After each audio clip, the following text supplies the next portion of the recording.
ary mananantsika ny fandarana amin'ity ariva ity dia ny lalao soprite miaraka amin'ny fandarana mahery zay tsy fainao anaty gazety mahery moa itapakila zay andraisana anjara amin'izany lalao izany ka dia natolotra ireo mpandresy ny alaka misy ariva teo teto amin'ny studio Korondrano ny loka ho amin'ireo mpandresy avy amin'ny soprite. Faly miaraba anareo tonga eto amin'ny studio MATV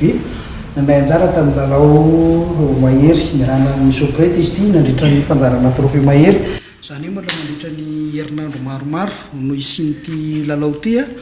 fa no ny fisian'ny fandarana manokana tamin'ny alahady teo trophée mahery dia tsy afaka natolotra tamin'ny herinandro le tamin'ny herinandro voalohany fa natambatra tamin'ity faran'ny herinandro ity zany ny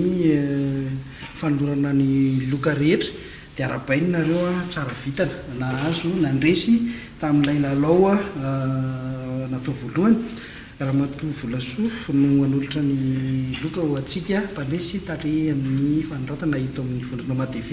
izy ty bondasahana 30 000 ariary avy any amin'ny entinareo metsena ao amin'ny soprite zany le bondasa dia makanareo dia miteny anzareo fotsiny rehefa manatony eo amin'le kesi dia maka an'izay tianareo zany amin'ny valeran'le carte dia tolorantsika voalohany zany Ratovo Arson Mamy Nirina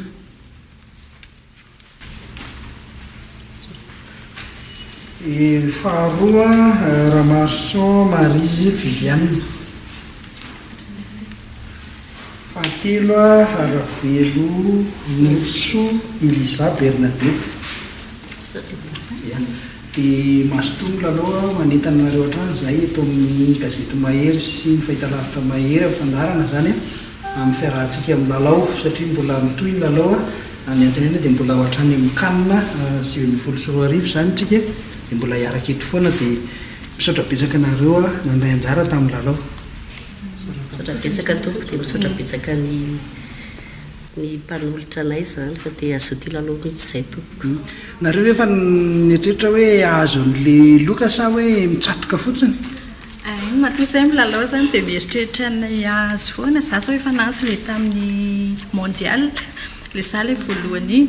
dia misaotra betsaka ny mpikarakara ny lalao sy ny mpanolotra ny loka dia mirahatra soan'ny gazety mahery sy mikarakara anazy. Dia iny fanadihadiana iny tompo lasy tompo vavy no ametrahako ny velo mandram-piona ho amin'ny heriny ny tozo indray sorana betsaka ianao tany tokantrano tany anaraka ny fandarana mahery hatramin'ny farany veloma tompo.